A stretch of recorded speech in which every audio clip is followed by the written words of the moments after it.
Welcome, everyone, and thank you for listening to the Hire Calling Podcast. I'm Pete Newsome, and this is your source for all things hiring, staffing, and recruiting. I'm joined again by Ricky Baez. Ricky, happy Friday. How are you? I'm doing great, Pete. I am. It's Friday, April Fools. 5 days after the slap heard around the world. It is a it's April Fool's. The Yep. slap. Which camp are you in? Staged or not staged? At first, because my wife and I were watching that. We hardly ever watched the Oscars, right? When it happened, at first I'm like, wow, that's really good acting. Will is up for the Best Actor award. Chris Rock never got one, and once I started hearing Will saying all those things, it was weird. My wife and I started covering our faces as if we were there. That's how embarrassed we were. So, from my perspective, to be honest, Chris Rock is a comedian, dude. He's an edgy comedian, and people need to have thick skin. Even if they don't have thick skin, you've got to have the emotional intelligence to just wait until everything is over and then talk to the guy backstage. Yeah, the whole thing, the timeline, right? Because I didn't know anything about Will Smith and his relationship with his wife. I don't pay attention to Me that neither. that kind of stuff. But after learning about it, the whole thing just gets more confusing, right? Like you're okay with, let's just say things that most married men would not be okay with. You shared Entanglements. that publicly, Right. but a joke by, like you said, a comic who's known for making insulting jokes to people at times in a situation where they roast people intentionally, and he laughed at first. I mean, that's the part that, and it wasn't just a small laugh. I mean, it was head back, open mouth, Yeah. open laugh until he saw his. It's just not. The whole thing is just so bizarre. I mean, I am a fan of both of them. And look, I'm a Will Smith fan from his music to Yeah. his movies, and of course a huge Chris Rock fan. I mean, how could you not be? Come on, But absolutely. now I'm looking at Will Smith like, dude, I'm not listening to your music anymore. I'm skipping. I have an embarrassing amount of it in my Spotify list probably. But no more.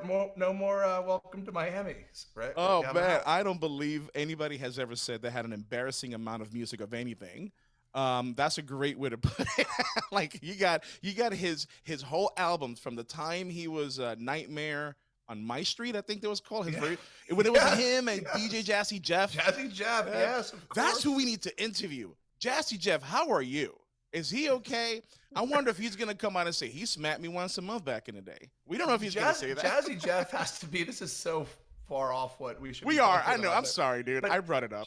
Jazzy Jeff, wherever he is probably a little bitter, right? Because he and Will Smith kind of started off as a duo. It's like the guy who was with Ryan Seacrest on season one of American Idol, right? Like, I mean, talk about just a guy who has good reason to be unhappy. Will Smith has every reason to be ecstatic, right? He hit the lottery with his career. I mean, he's very talented, but dude, He's what in the back. what Jazzy was Jeff is in the that? back. I'm here. Don't forget about me. All The right. show's over, but there's no Jazzy Jeff and French Prince, man. So I get it. Dude, I'm sorry. I know we're talking about things with actually. You said it earlier. Things to consider before jumping ship, but man, I just had to mention that. Yeah, things to consider before going up on stage and slapping a dude, right? Yes. Like, because whatever is going to happen from this probably wasn't. If he had thought about it a little bit, probably wouldn't have done it. But yeah, so today's episode is about things from a career perspective, what you should consider. So we're still in the middle of this great resignation. Yep. The job changes are happening at a rapid pace right now still, and you had the idea for this topic because of a conversation you had earlier in the week. But a lot of people are changing jobs, and we think that there's a number of things beyond just the compensation that should be considered, and maybe aren't considered often enough. Would you Yeah. agree with that? I would agree with that, Pete. It's this great resignation that seems to be the phrase for the past year, and it's happening. It gains speed. It's like those cartoons when you have a snowball at the top of the mountain and then you just let it roll down. It keeps getting bigger, faster, bigger and faster. And some of the things that I've seen in the past few weeks, let alone this past few days, is I'm having conversations with people who are jumping ship with, you know what, it's more power to them, but the reasons they're giving me, I don't think they're really taking into account the entire picture on what somebody should take into account before they make such a big drastic change, right? And the first one here, it's first an obvious one, is a lot of people look, when people take a look at total compensation, Pete, they tend to focus on one thing, and that's the money, right? Right. And Salary. yeah, the just the salary, how much am I getting into my pocket on a consistent basis? Right. And what they don't think about is the total part of that phrase, total compensation. So it's not just about the money. You got to take a look at benefits. You got to take a look at a bunch of other things before you actually do jump ship. A lot of people are not doing that though. Have you seen that? Yeah, I mean, and it's that immediate kind of gratification thought process, or just a short-sighted uh, thought when you look at like you said, what comes into your bank account every week. But let's just pick apart some of these things and Yeah. start with benefits. So Yes. healthcare is coverage is typically the largest benefit that people pay attention to. How does your company treat that? Some companies pay 100% for employees. Some companies can give a dollar amount to contribute. Some companies do nothing at all. You have to factor that in. Those are real dollars that are going to come out of your pocket, even though it doesn't happen week to week, or it can in terms of what your deduction is. But you need to consider that as I would say probably priority number one. Absolutely. And you know, some organizations have been doing something about that to make sure people have a clear picture of the total compensation they get to prevent this from happening. Like, for example, I used to work for an organization, a government organization, about 15 years ago. And 15 years ago, what they did every year, they would send a letter to every employee that has a snapshot, a dashboard of how much they or the organization is paying into their benefits that otherwise the employee just wouldn't know. That way they could Right. take into consideration if somebody else is dangling $10,000 more over your head a year. Take a look at, are they doing paying 100% of your benefits? Are they doing all these other things for you? Are they giving you child care? Like Google? Oh my God, Google does everything in their power to keep people from leaving their complex. I'm convinced, dude. I'm really convinced. If you go to Google, they give you free breakfast, lunch, and dinner. They give you free auto mechanic, free doctors, free everything. And I'm thinking that's great. And then I'm thinking they just don't want you to leave. They just want you to stay on campus, which I guess is a good thing. They take care of their employees. But anyway, that's what It's some I mean organizations do. it's hard to fault them for that, Yeah, right? I mean, yeah. what if everyone's happy in the scenario? That's an important thing. Have you been to their campus? No, no, Gorgeous. Oh my God, it's gorgeous. Yeah, I bet. I went there about 10, 15 years ago, and it was weird. I think you and I talked about this before. I walked in and I felt immediately out of place. And I felt out of place because look, Why? I'm not a thin guy. I'm not a fit guy. And everybody there is a dang model. Everybody there bikes to work, bikes back out, they exercise all the time. And I'm sitting there, I'm like, I don't belong here, right? And I'm sitting there contemplating life, working on my project. And like, ooh, look, a steak. And then I went and had a steak, to go ahead and continue on with my self-loathing. So Well, it's a beautiful campus, man. They know what they're doing when it comes to keep people yeah. engaged Well, in it there. seems like they've done a few things right. Yeah, Let's just they say, have. They have, yeah. But well, let's talk about that for a minute because that's one of the things. Let's put that actually aside for a Okay. moment because that's getting into the fringe benefits, and Yep. there's been a lot of companies, and you read a lot over the past couple of years of be more like Google. So let's talk about that a little bit later. But the dollar part up front is in this total comp, that letter that you referenced. My previous employer, which is going back now 17 years, did something similar, and I remember the first time I saw it, I was surprised by what that number looked like because Yeah. I didn't factor in things like cell phone allowance. Mm. Uh, $100 cell phone allowance, $1,200 a monthly cell phone allowance, $100 and $1,200 a year. Those are real dollars. So if you're making a move for $10,000, since you mentioned that number, that's an easy one the nice round number to reference in this conversation. How quickly can that be eaten up in terms of a cell phone allowance, maybe an internet allowance now that you're working, a lot of people are working from home? Is there a car allowance? What is that healthcare contribution? Is there a 401k match? Just something like that can make up the difference very, very quickly in what appears to be an increased compensation amount on the surface, but you have to dig below the surface. And that's really the point of this. And I think what we believe is not everyone does, going into a job change. And we see that because people leave, right, and they realize that it's now what they thought it was, which is okay. People make mistakes. Hopefully, they didn't burn any bridges, right, to see if there's any opportunity to come back. But people can avoid that altogether. Exactly how you said, if they dig deeper and take a look at what is the total compensation that they're getting in comparison to what they currently have, because it's really easy to forget those things that you normally don't pay for that other people do pay for, but because it's out of sight, it's definitely out of mind. And it's better for them to just take a closer look at that package and make sure you are comparing apples to apples. Correct. So that's a great way to wrap that up. And we know it's not all about the money, of Yep. course. But if you're making it about the money, you have to do that math. There you go. So that's if that's the reason you're leaving. Make sure you're not going to catch a nasty surprise 6 months down the road. Yeah. So beyond that, one of the things that we could talk about fringe benefits, and that means it's wide open. But one of the things that I think really is being considered a lot right now, or should be, with the way the job market is changing, is commute time. Ooh.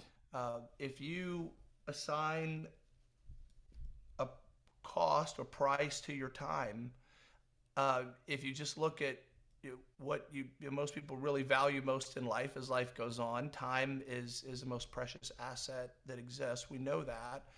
How much time is that, or how much of a trade-off are you willing to make when it comes to a commute?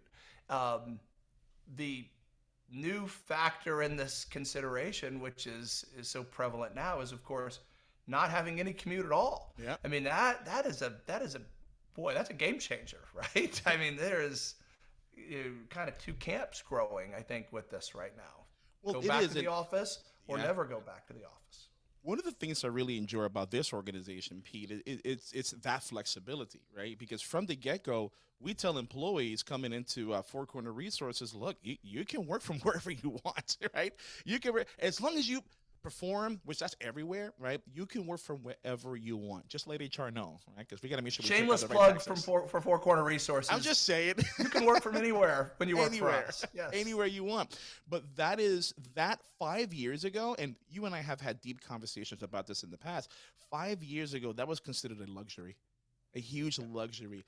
Now it's almost as a required add-on benefit, just like your, I don't know, HMO was 10 years ago, right? Because Right. and that's how these things evolve. And I love how the market it's changing, whether it's because of policies or the environment or a pandemic. But organizations, if you don't want to get left back behind, and you really want to be flexible with your employees, right? Be flexible with what kind of work environment you give them. Now, obviously, some jobs you can't do from home, like a doctor, you can't do it from home. Well, although, give it time. Well, right now, telemedicine is Yeah. becoming I was gonna say, commonplace. But yeah, but it to is. your point, mostly at some point someone has to cut the patient open, right? Well, that's what I'm saying. Give it time. I mean, it's. Have you That's not true. seen the old Terminator movies where you're able to do an operation? Was it Terminator or Total Recall? I don't remember. They're able to do an operation via Skype or something like that. That's scary. But give Listen, it time. it's not as scary if you accept what Elon Musk shared a couple of years ago, is that the odds that we're living in a simulation are very, very, very high, astronomically high. In which case, you sort of accept it's all virtual anyway, so don't get too worked up about it. No, because then people think they can get up and slap other people without consequences because they believe that. Well, that's just as of late, those who think the simulation theory has some legs, realize are starting to think the simulation's breaking down a little bit. Look Yeah. around at some of the things that are happening, and we won't say a lot of those things out loud for we Time don't for want an to lose half upgrade. our audience, but uh, Yeah. it starts it starts to make a lot of sense when you think about why some of the things are happening right now in the world. Like, you know what? Let's it's I know it's going to be a horrible segue, right? But like these fringe benefits today, Pete, very different to what they were 10 years ago, right? Because now I've seen organizations offer, and I don't know how you feel about this, a nap room. Have you seen that? Have you seen nap rooms? I have seen an app room. Yes, Yeah, as weird as that is. Yes. it's amazing. Now, when I worked at Hewitt a long time ago, they had what's called a chill room, right? And you walk in, right, and there's a lounge area. They had a female chill room and they had a male chill room. You just go in. It's got spa music. It's got this whole spa vibe, and there's this big couch. You just lie down and you just go to sleep. We quickly took that away because people were consistently coming back from break late. So we took that away, right? Because we're like, it's 15 minutes is not enough, or a half hour for lunch is not enough. Somebody made the suggestion just include that in the schedule of the day, 1 hour. Organization said no, and I don't blame them, right? But that was back then. That was Wait, back was the then. chill room for one person at a time? And if so, who was monitoring to make sure it was only one person going it? Like, or So it was an so that's a and I good say that question. after I've started watching the WeWork show that came out I haven't seen it. recently. Yeah. Yeah, I won't. Well, Yeah. I already knew the story, so I don't know if Uh, I'm spoiling anything. But let's just say they referenced some crazy antics going on at their workspace. So when you're talking about a chill room, I what are we get where you're talking about? going. I get where you're going with it. No, it was an area where you walked in and they had different rooms, right? And you could see if it's red or green, right? If it's available or not available. In my time there, I haven't seen or heard of any shenanigans happening. They just took it out, right? They Probably a good idea. yeah, probably is a good idea. But then that organization also was given free breakfast, lunch, and dinners, which was amazing, right? This is something that is forward thinking. But again, those are some things, just how you said, Pete, just how you value your time when you're commuting back and forth to work. As 4 years ago, I was commuting 1 hour to work and 1 hour back from it. That's 2 hours out of my day I So spent in my here's car. a question for you. So there's a cost to the breakfast, lunch, and dinner Hmm. that every the employer has to incur, of course. Would you, you know, I could argue either side of this. They're choosing how to, they're doing it for the employees, right? Which on the surface seems very generous, but those are dollars that they could be handing to you directly. So let's say you're someone who does intermittent fasting. There's a lot of people who do that these Ah, days. Let's say you're on a specific diet for whatever reason, or you have you're vegan, whatever it might be. Um, you could argue that those are your dollars being applied in a way you'd rather have in your pocket. So I always true. see those perks and go, well, there's a reason. Like you said, Google's doing this to keep their employees there in Yeah, theory, right? Maybe they are, maybe they're not. yeah. But yeah, those dollars could be going directly to you. What's your They thought on that? could, they could, but then wouldn't that feed into the culture though, right? Because I think what the intent for that is look, it's we're doing something different, right? And it gives you the opportunity to have just communal time with your coworker that otherwise you wouldn't have, right? Because then people go out in camps. Let's go to Taco Bell. Let's go to Chipotle, or no, let's keep everybody here. Let's eat together. It's and I use this in air quotes for the people who can't see me, as a family, right? We got to be careful with that term, right? Because as soon as you say you're part of the family, and now we got to let them go and fire them, and yeah, then maybe Yeah, that it's not much of a no. family. Well, yeah, Although but you that's haven't been I to mean my Christmas that parties. yeah, that is kind of like a family. I mean, Yeah, I was gonna say, yeah, really. my Christmas parties, man, they're lit. They're lit. Let me tell you, you will cancel your HBO Max if you go to my parties, man, because it's entertaining. But so that's part of this too, and so that bit what may be a benefit to someone may be a turnoff to someone Yeah, else. So if we go back for a second to the idea of virtual offices, working remotely versus being on site, Um, there's a lot of being on site is not for everyone. I mean, Yep. sorry, being working virtually is not for everyone. And so on the surface, that seems appealing. Wow, I don't have to go into the office. Okay, but that means you lose a lot of what may have been socialization, Yeah. just being social and like you said, communal and having people to eat with. It's very isolating to work from home, especially for people who live by themselves. Yep. And I think personally, this may make me sound like old guy saying this, but for young professionals, I don't I worry that they're not going to evolve as much just by being surrounded by other people. So they'll go to Zoom meetings that are scheduled, but you lose just hallway conversations. You lose Yeah. the ability to just overhear something and stop your employee and say, "Hey, what did you mean by that? I like the way you phrase that, or that's something I hadn't heard before."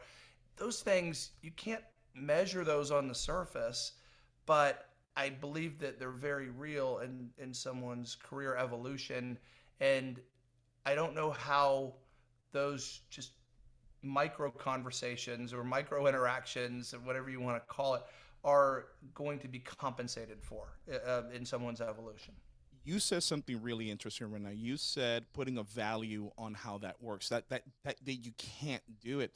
I've had I've I've had a very interesting conversation with somebody about that very thing about 3 weeks ago over at school. And one of the questions was the topic was that you can't put a value on that. So I asked them, but can you see the result? Like, oh, absolutely. They love it, but you can't quantify it. I'm like, okay, then don't ignore it. Right? Just because you can't put a value or quantify it, but you can really see the results. The results are tangible. Everybody enjoys those results. Just because you can't put a number on it doesn't mean you should ignore it, right? Right. Continue to do whatever it is the employees really really enjoy, right? And then at some point, maybe later on, you study it, try different ways. Maybe later you may be able to quantify it or put a value dollar on it. But let me tell you, there are some things out there that people do enjoy. You can't value it, but you should still continue to do it because at the end of the day, the employee considers that part of the culture of the organization. Yeah, and it's something that everyone has to acknowledge. And really, this is what this whole episode is about: is a holistic consideration of all of the factors. So, Yep. of course, compensation is a big one. Um, the environment you're going to work in from anywhere, which I personally find extremely appealing. I absolutely love it. I say it every time it comes up. What the gig economy does for the workforce, what the virtual options mean for people. If I didn't have two kids at home still, I would not be in Orlando right now, where we're headquartered, where I worked in the office every day for 15 years because I don't need to be anymore. Yeah. The rules have changed. The way we're working every day has changed. I would take advantage of that fully. However, uh, for my kids as they start to graduate from school and go out into the world, I worry about that for them Mm. a little bit because I know so much of what has helped my career and professional evolution wouldn't have happened had I been isolated all day, every day in my job. So Yep. those are things that really, and then commute distance and time and all of those factors, and you can't quantify them per se. There's no formula. There's no way to measure that, but have to know how it impacts you personally and how it makes you feel. I mean, this is really where going with your gut, listening to your gut, exploring those things all come into play when making such an important decision, such as a career move. Well, and that feeds right into culture because that's another thing people need to consider the culture of the organization. Can you get paid a lot of money working somewhere? Absolutely. Can you get great benefits? Of course. Fringe benefits are great. What's that over there? A yoga class in between meetings? Awesome. But if the culture is toxic, that excitement's gonna last 4 to 6 months. That's about it. Just All four right, to six we months. we're gonna talk about that a little bit Yeah, let's do that. because this is also old guy coming Yeah. out. That is, as far as I can tell, become a go-to word for any time an employee isn't thriving at Toxic? at their workplace. Yeah, Got toxic. it. Okay. It's a toxic work environment. Well, okay. I'm sorry. I'm Okay. sorry. Because Because I know exactly what you mean. It's I'm sorry. you Go know ahead. where I'm going with Yeah. this. Yeah. And look, we've been accused at Four Corner Resources on Glassdoor, my favorite website, of it, being a toxic work environment by a couple of people who I hope are no longer with us. And while we don't like to see that, and certainly don't believe that that is what we have, I also acknowledge that that is, if you look at every negative review on Google, or I'm sorry, on Glassdoor, and for every company, that is the default word now. It's a Yeah. toxic work environment, and it's such a low effort word, and it's just supposed to be really impactful. Like, oh, you're a toxic work environment. That's the last thing I'd want to be accused of, right? But I see it and go, I don't even know what that means. It means, if it means we expect you to perform at a high level and it's not okay if you don't, um, well, then maybe we are toxic, right? If that's the definition we're going to apply to it. But, we don't, but I think of that as being a very serious thing, a really nasty, berating, Really? Yeah. swearing, throwing things, a Oh yeah. nasty Yeah. work Yeah. environment. But I think it's just been used now, become almost a word. And there's a few of them these days that are Yeah. used so frequently, they just lose whatever meaning they were supposed to have intentionally. Um, so that's I don't know really what my point is with that, but you said it. It always catches my attention. I'm like, oh, here we go again with the toxic work environment. So what does that mean to you? Because I So actually read a definition of it online a couple days ago, and I thought it was sort of interesting. well, toxic for me means something completely different to the rest of the population, and here's what I mean by that. I was in the Marine Corps, Pete. Boot camp was absolutely toxic from 4:30 in the morning until midnight every day for 13 weeks. It was a toxic environment, right? Until you learn how to embrace and you realize what they want to do. Now, going back to your example, and you preface that by saying, here's the old man talking. Dude, no, it's not. Because I agree with you. I agree with you 100%, right? That if you have one employee or two employees who are not performing, right? And then they fall below standards and they get held accountable and they say this is a toxic work environment. Let's have a conversation about recalibrating what that word means, right? That's Right. not a toxic work environment. That's you being held accountable. Let's look up that word, right? Accountability, Right. because Right. that's the one we need to look at. So I'm with you 100%. But here's how I take Google reviews or anything else. If I see like 2% are negative, I'm good. Right? I'm good.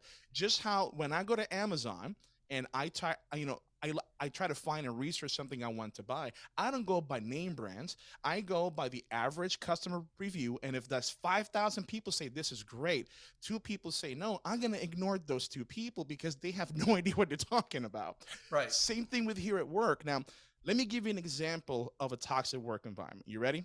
Yep.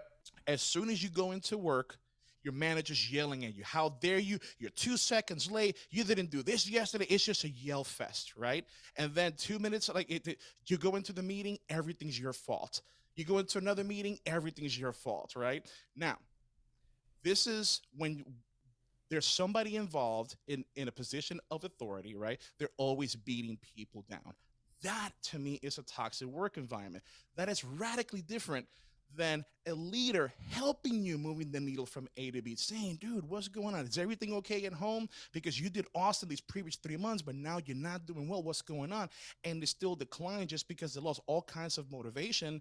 They end up leaving or getting written up. That's not a toxic environment, man. I'm Right. sorry. Right. To me, Yeah. it's not.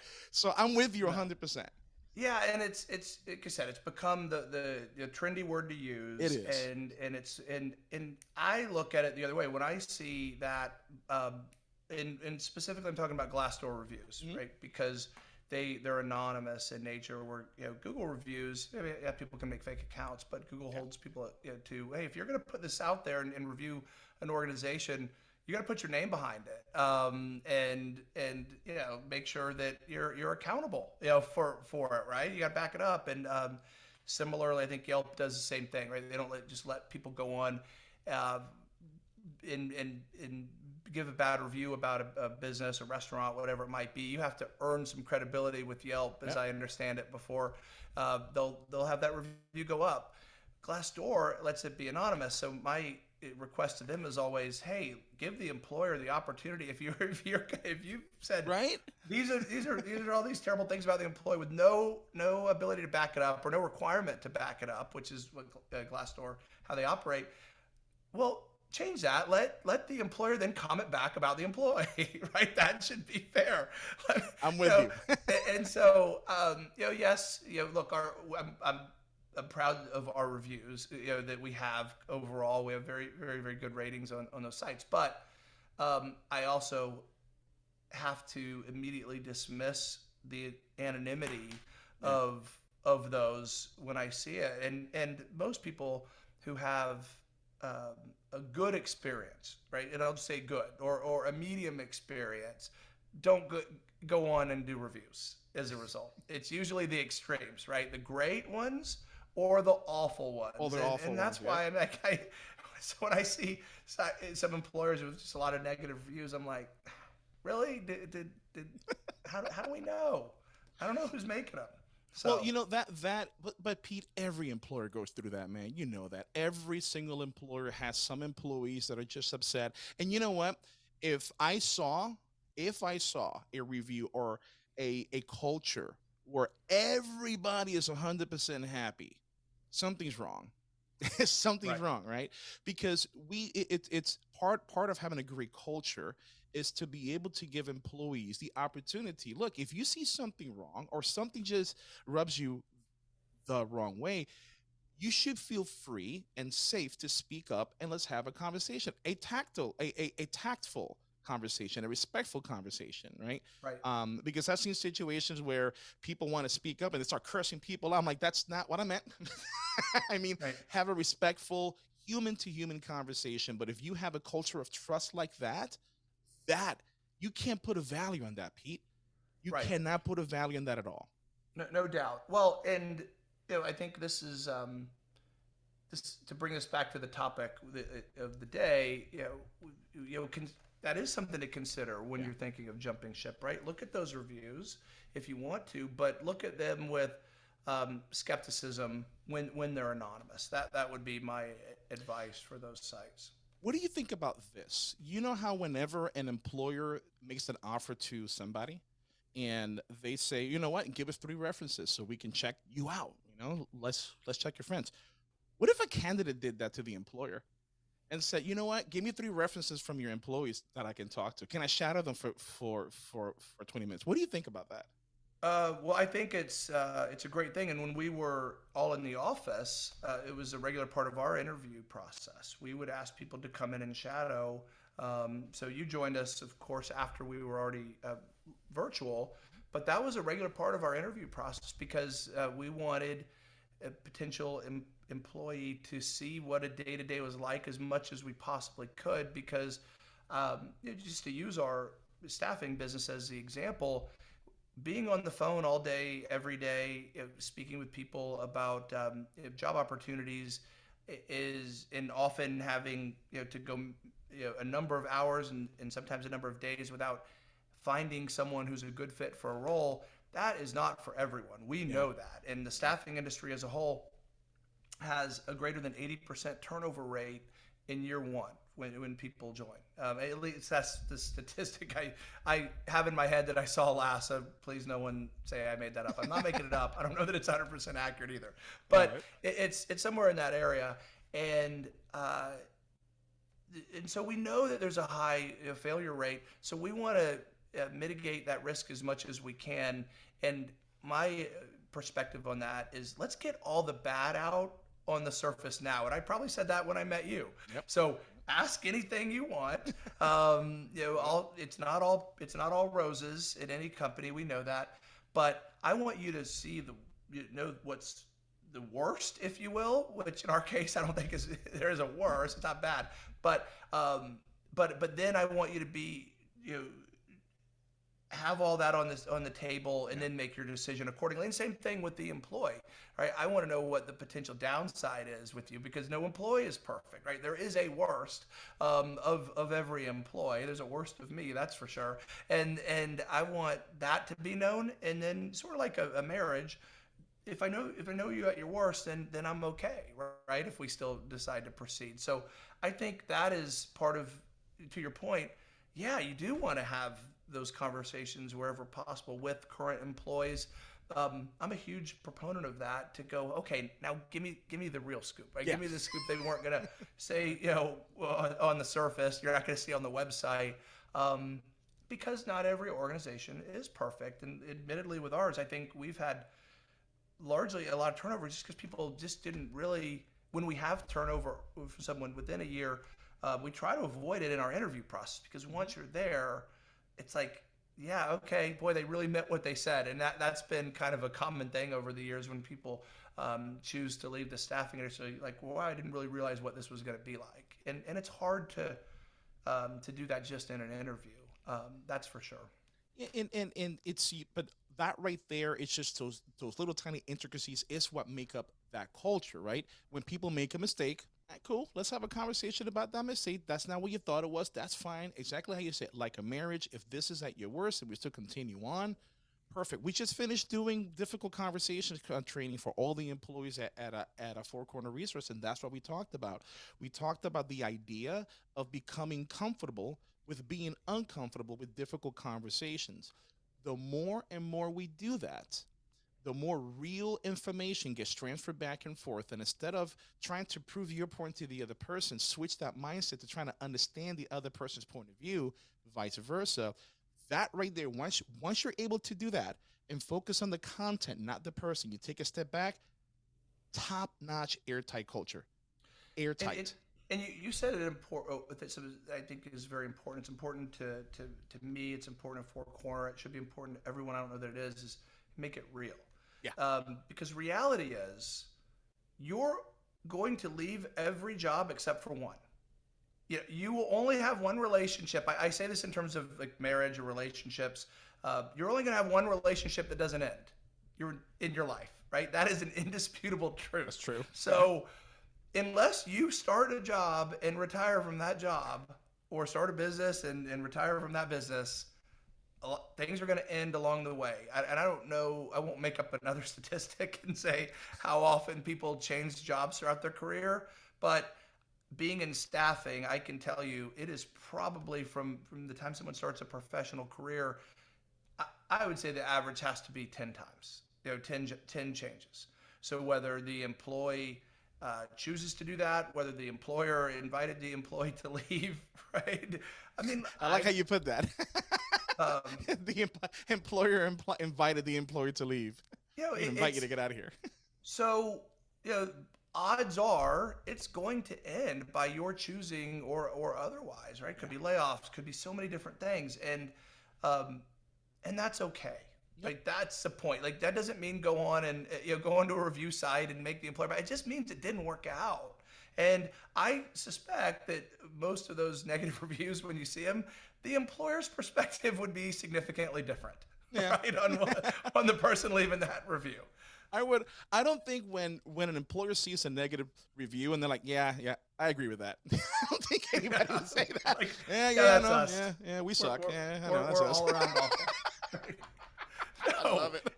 And what we know further, right, is, and this is the real part that you don't want to go back to that, because no one intends to be bad, right? There's no employee who goes into a role and goes, I'm going to not work out. I'm going to be fired probably for underperforming. And no employer hires anyone with with the expectation or desire that the employee will choose to quit, because it wasn't, that job wasn't what they wanted, and the organization wasn't one they wanted to stay with, and then go on and have harbor bad feelings about that employer. No one wants that to happen.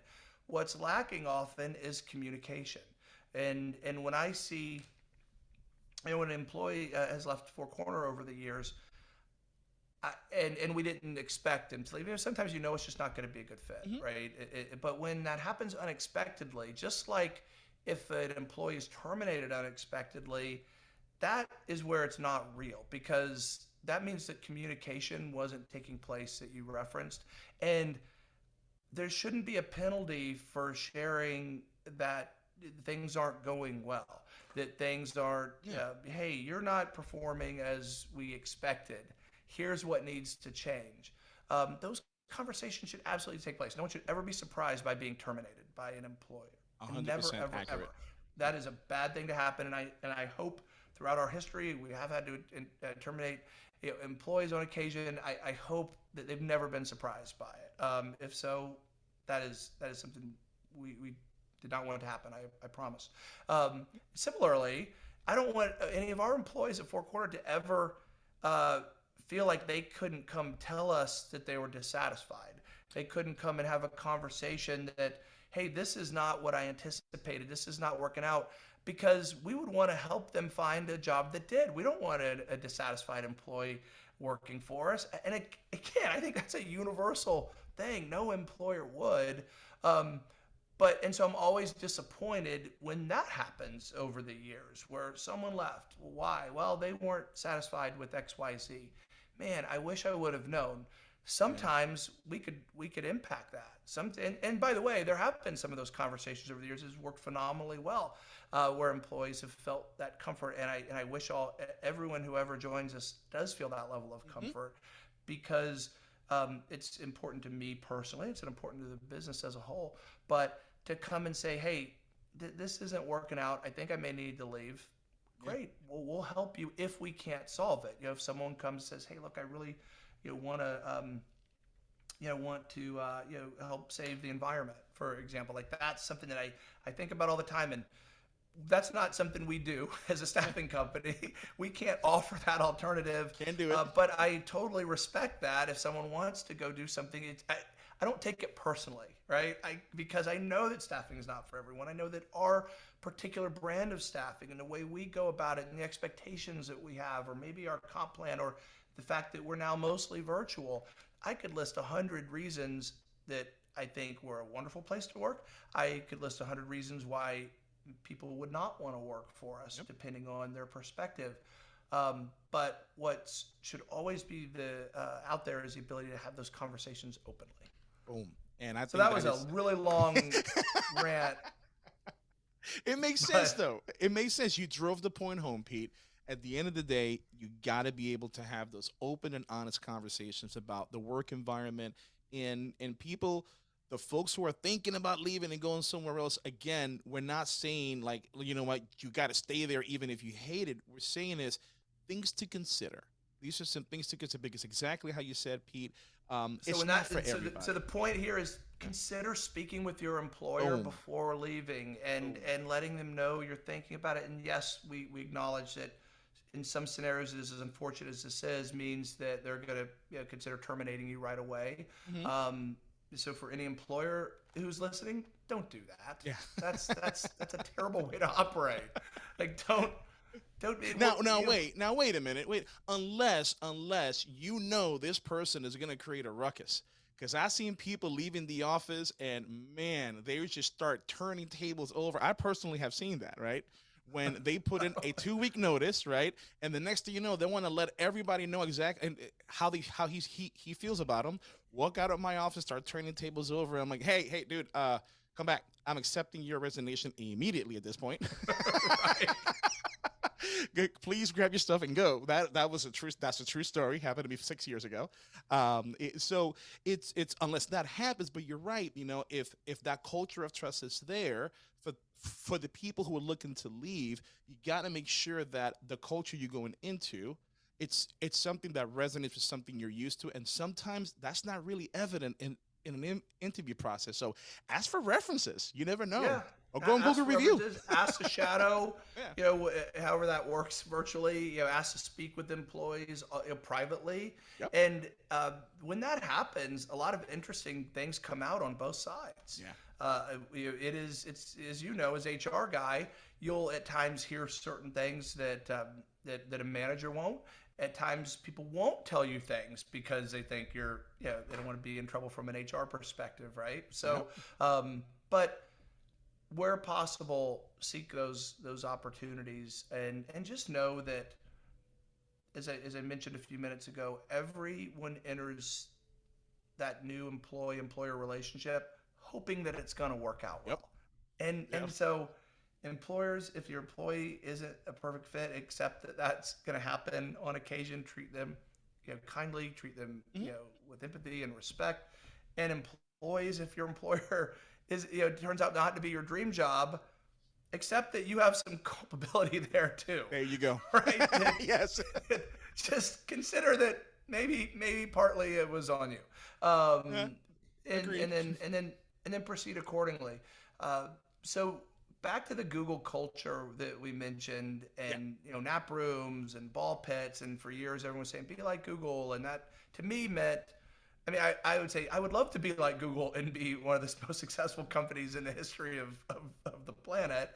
Um, but I think what it typically means is give your employees a lot of fun opportunities to make work fun. That's how I always interpret that.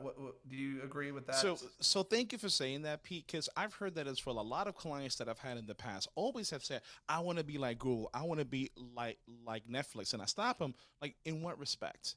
Successful? I agree, but in how they treat their employees, no. And here's why, right? Because now you're emulating what Google is, and you're not Google. You're not Netflix, right? You've got to be authentic. Employees, human beings in particular, respond to authenticity, right? And if you're real in what you're trying to do, if you're real in your empathy to connect with them and making sure they have a great environment, a great work environment. Look, they spend most of their time, their waking hours with us at work, right? When they go home, they see their school, family, and then they demand a lot of their time. And then what suffers? Sleep. They get 4 hours of sleep and they got to come back and do it all over again. So, as employers, we have a responsibility when they're spending their waking hours with us, and this is any employer, you've got to make sure that you put a culture in place that they feel like they belong and it really shows what the organization is trying to do, not just what Google is doing.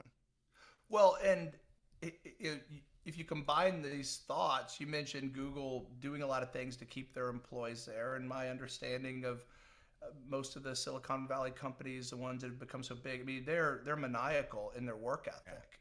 Oh, They yeah. work ridiculous Yeah. hours, and okay, well, if you want all that other stuff, like if we had employees working 18-hour days consistently, that's worse than ball pits in the office, right? Like I get it, but Dude, if I go to the office next week and I see a ball pit, I'm going to freak out. I'm going to well, jump if right I in go to the there. office next week and everyone's working 18-hour days, there'll be multiple ball pits and clowns and nap rooms, You're going to have and clowns juggling. I'm sorry. I'm picturing it yes, right now. I'll commit to that this moment. Oh, If you God, that's figure out how to get hilarious. the 18-hour You days, guys but heard that? You guys heard it. We're going to get clowns in the ball pit. none of the four core employees are listening to this right No. now. But Oh, you're killing me. that's part of the deal, right? Like, do you want to work, um, crazy hours and make your life evolve around that, or and have a lot of fringe benefits and fun stuff that goes with it, or do you want a normal, the work life balance that comes up a lot now with consideration of I have it or I don't. Um, they don't have it out there. They may be having more fun in the office, but they don't have a balance to their to I their don't think they do, situation. man. I don't Yeah. think they do. I mean, look, it's California. Everything is crazy expensive, so you might as well stay on campus, right? But you're right. It's that I don't know if the balance they don't want. I think is redefined. I think the balance is redefined, right? That because there's a big difference in working 18 hours a day in something you just hate to do and working 18 hours a day something you're passionate about. Because if you're Right. passionate about it, it's not going to feel like 18 hours. It's going to feel like a couple of hours, right? So I guess it depends on the passion of work, but that's up to the leader. That's up to the leader to set that tone on the passion that's there, right? But again, back to what you said, this is not for everybody, and that's perfectly okay. We have to be okay in having those conversations. Again, it all goes back to that cultural fit. But there's another one, Pete. another one that people need to consider before going to another organization, and that's career pathing opportunities, right? If you Absolutely. had a great opportunity here in company A, where you currently are right now, you're just not there yet, right? You go somewhere else thinking, all right, I'm going to get that promotion somewhere else, but you figure out once you get there, you hit the ceiling there. These are things you have to consider, right? And again, it goes back to the culture, because when I coach leaders, I tell them as soon as you start uh, with a brand new team, first 30 days, don't worry about policy, don't worry about this or that. Get to know your employees, build those relationships. And if you get to know the employees and you build those relationships, you find out what their career aspirations are. Some people want to move up every 2 years or so. Other people want to stay exactly where they are. And they're both right, right? They're both 100% right. You, as a leader, have to know your employees well enough to know how to guide them, right? Yeah, absolutely, and that is a huge consideration if you're going to take this fictitious jump for $10,000 that we started talking about earlier. Well, what's next, right? What is that whole picture, which is really the point of this podcast? And um, yeah, you that is such a big consideration, and we probably doesn't make it high enough on the list a lot of times. Yeah. We've seen so many job changes recently, and I often wonder. There's been what I consider to be almost unnatural hiring going on in certain areas because of the demand for employees right now.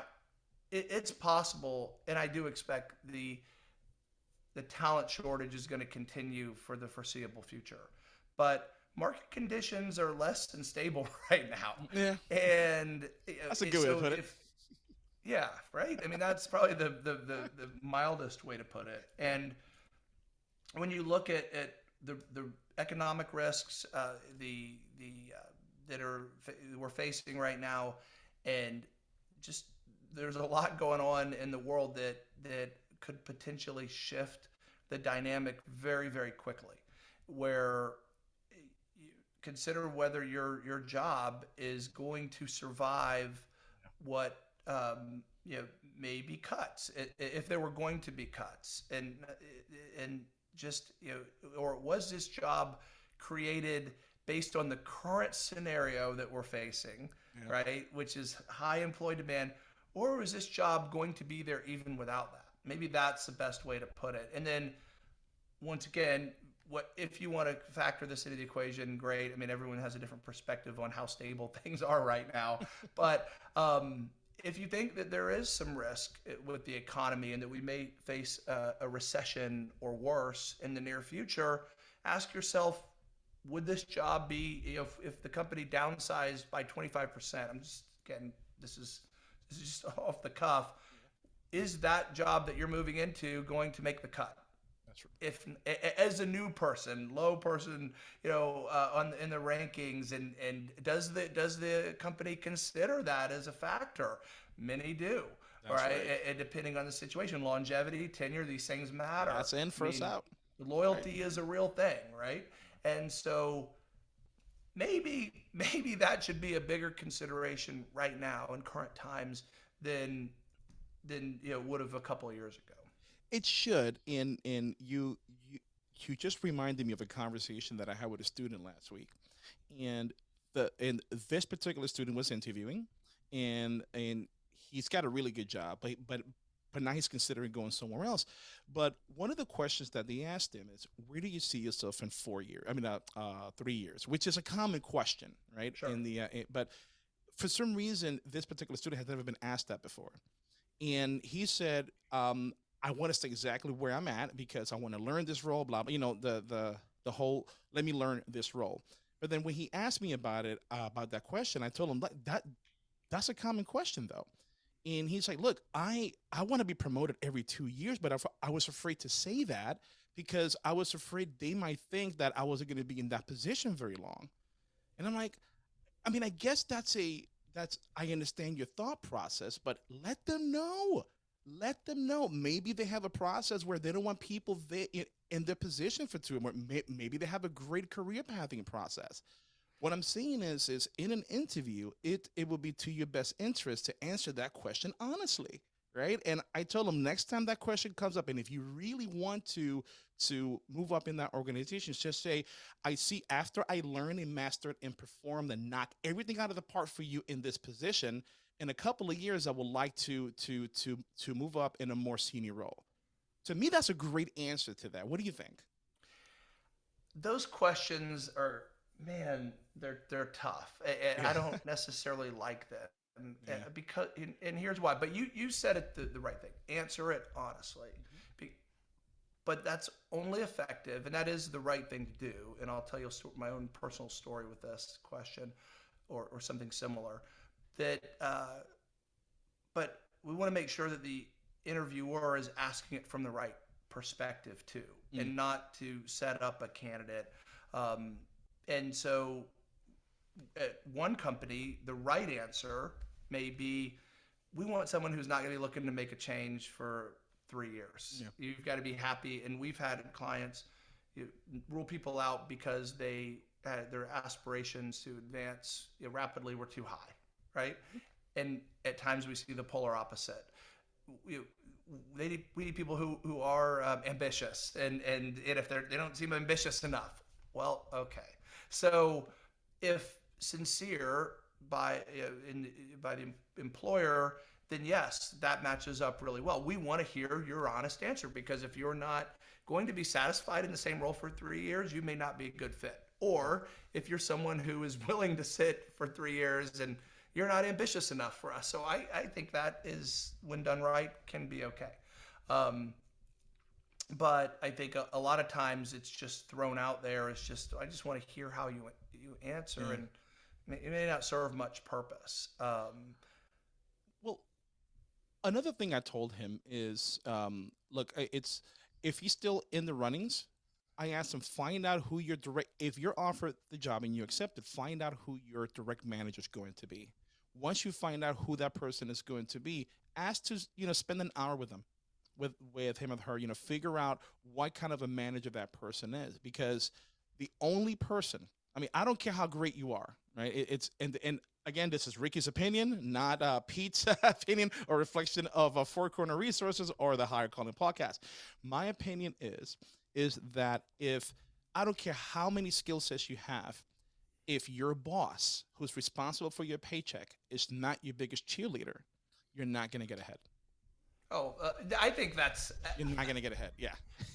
I well, I think other than roles that are purely objective, where you may be competing against other people on achievement and numbers, sales, number of calls, whatever that those KPIs might be. Um, Other than those cases where there really is no subjectivity, and I think those are few and far between, I couldn't agree more. And I'd be interested to hear from someone who disagrees Yeah, with me that too. sentiment.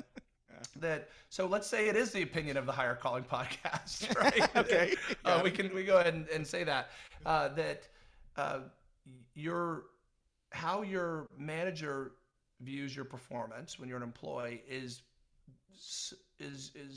so far uh, as is so high as the number one importance of how well you're doing, or how well the organization will view you, that it's not even the second thing on the list isn't even Yep. worth talking about, right? That's right. Because it is what matters most, and that is something that you should absolutely have great clarity around as an employee at any given time. Is, if you're Ricky, if you're my manager, how do you think I'm doing? And Yep. then what should I do more of? What should I do less of? Period. The end. Right. And that And have that you better know conversation. that all the time as an Yeah. employee. Yeah, Um, and it's one of those things that it's when you're looking to jump over, that you got to make sure you've got. I'm not saying you have to kiss that person's behind. I'm not saying that. All I'm saying is the chemistry has to be there. The yep. chemistry has to be there. And Pete, I've been saying this all the time, and people don't seem to believe me. The best way to get a job somewhere is not what you know, it's not who you know, It's not even who knows you, right? Because people argue that one, right? People are like, well, if people know you. I'm like, no, because people can know you and hate you, right? I know that person. I can't stand them, right? Right. But at the end of the day, it really is who likes you, right? And people Yes. Yeah, of disagree with me course. on that, but I'm like, it's true though, right? Is it right or wrong? I don't know, but that's actually what's happening. I've never heard of anybody say this person got all the qualifications we need, but oh my God, I can't stand it because of A, B, and C. I'm going to hire them anyway because they got those qualifications, right? Now, that's not an absolute, but that doesn't happen at Right. all, right? So, again, what I'm saying is, folks, when you're looking to go over, find out who that manager is going to be. Figure out if you're going to have a great relationship with that manager. Again, I'm not saying kiss butt. I'm just saying make sure that you've got the right relationship, the great chemistry, and if you guys can work together, man, you're going to flourish. You're Yeah, definitely and going to flourish. that's where that honesty comes in too in the interview process, as you mentioned earlier, because if you pretend to be something you're not to get the job, well, it's just not going to work out well. And if Yeah. an employer presents themselves as something they're not, well, then it's not going to work out well. So it sounds weird maybe, but when I say in the interview process with someone is once again, I'm sure I said to you last year, hey, if there's bad, let's get it on the Yep. surface now. You did. Yeah, you So did. because I don't want to find out 3 months from now we don't like each other, right? Yeah. Let's find out right now, and that's okay. I'd much rather find out bad news early is good news. That's something we talk about a lot at Four Corner. If a candidate's not going to be a good fit for a job, someone we're recruiting, we want to find out in that first phone call. Yep. And so if the candidate's not going to be a good fit, and we didn't find out in the first phone call, we want to find out in the second, and then we want to find out before we decide to send them their resume over for consideration. We want to find out before the first interview, and if not before the first interview, we want to find out before the second, and certainly before they accept the job, and absolutely damn sure before they start. And Yep. so we want to get in it from that initial interaction. If in our process, we want to find out from the candidate what their goals and objectives are before we even start talking about the specific job. Because once we go down that road, well, that's going to skew the conversation. Because if we say it pays X number of dollars an hour, now that number's out there in their head. Maybe they would have been happy with a lower number. More specifically, maybe they needed a higher number, but they're going to agree to the lower number now just to see what happens. And we see that, and we don't want that, because ultimately, just like when we hire internally, when we're recruiting on behalf of our clients, we want both parties to be equally happy. So we have to be completely transparent as to the greatest degree that we can of painting the picture of what the job really looks like. And candidates, people are smart. They can figure out how to beat the system Yeah. to get hired, but that's not the goal. The goal is not to get an interview or an offer, or even to have the candidate accept an offer. The goal is for it to end well. And so that's, I think, probably a good place for us to close. I didn't tell my story about the job, but it won't be interesting now. So I'll tell it later. All right. All right. About Next episode. it was a job that I didn't get when I was 25, I think, because I answered the question the way they thought, the way I thought I should answer it, Yeah. and that was the reason they said, "Oh, well, then you're not a good fit for this organization," and they were right. Now that I understand what it is better, but I answered what I thought they wanted to hear, and anyway, it was Well, not that's a even. topic. That's a topic for the next episode. Interview horror stories and what we can learn from them. Oh, Boom. well, you know Got what? it. Yeah. Got it. That'll be an easy 12-hour podcast. I mean, Yeah, I think I don't know. We send a few thousand candidates a year to be considered for roles, and so over 16 years we have a few stories. I'm not. We'll have to consider. I'll have to talk to our HR guy, which is you, to that's see me. whether That's we right. should, Yeah, that's that would be you, to see whether we should share any of those or not. Because as long as we change names and some intricacies, we're good. I was talking about my own because I have some crazy stories. oh, your own. Okay. I've learned and I got burnt the hard way, which is the best lessons. The best lessons, right? Especially when you can see the scar and it reminds you day after day. I'm like, don't do that again, Ricky. That's right. So, That's right. but But All right, let's so wrap up with that. yeah, With the point being that we've made, if anyone is still with us, this is by far our longest podcast, it really Ricky. has. I'm enjoying it. Yeah. Yeah, well, we enjoy it. We need others to enjoy it is the goal. You and I always enjoy it. I forgot. We're here for other people. I keep forgetting that. That we want to encourage everyone to look at the big picture, look at the whole picture, and not just what you see with the salary. There's so many other things that go into it, and it is never a one size fits all thing. And so, if benefits, healthcare benefits, because of your family situation or a unique medical condition, has to be at the top of the list for you, and we've encountered that a lot over the years. Then great. That is your criteria. That is what matters to you individually, and that needs to be considered. Sometimes it is just total comp or salary. How much can I stick in my pocket today? I don't care about benefits. I don't care about anything else. Okay, that yes, for some people, that's what they need to consider at the top of the list. But for everyone, look at the whole picture. Go into it with your eyes wide open. Employers too, and that's the approach that we think leads to the best chance for success. And if this episode resonated with you, folks, let us know. Let us know. Download us over on your favorite podcast platform. Give us a like. Shoot us an email. Let us know if you have any stories of your own. And if you want us to talk about it, we can change some names and things around with your permission. We could definitely do that and dissect it. That's higher calling at fourcornerresources.com. Yeah, Right. and, Right. and we'll put that in the show notes. We're due for a Q&A session. We have some Yes, we questions piling up, so we'll do that. Let's do that next week. And then, Roger that. for anyone who's willing to give us 5-star review, we would love that. And back to that point, and we will close with this. Give us feedback on email us how you'd like to see changes or suggestions. We welcome that, and we look forward to hearing from you and speaking again very soon. Absolutely. So let us know if the public wants. I could put a poll out there to see for the next episode. Pete should show up with a mohawk or just a shaved head. I'm gonna put that out there to see how many of our listeners wants to see that or me. We'll see. We'll see what happens, folks. All right. Well, everybody, thank you very much for listening. Drive safe. Have a good one. Bye.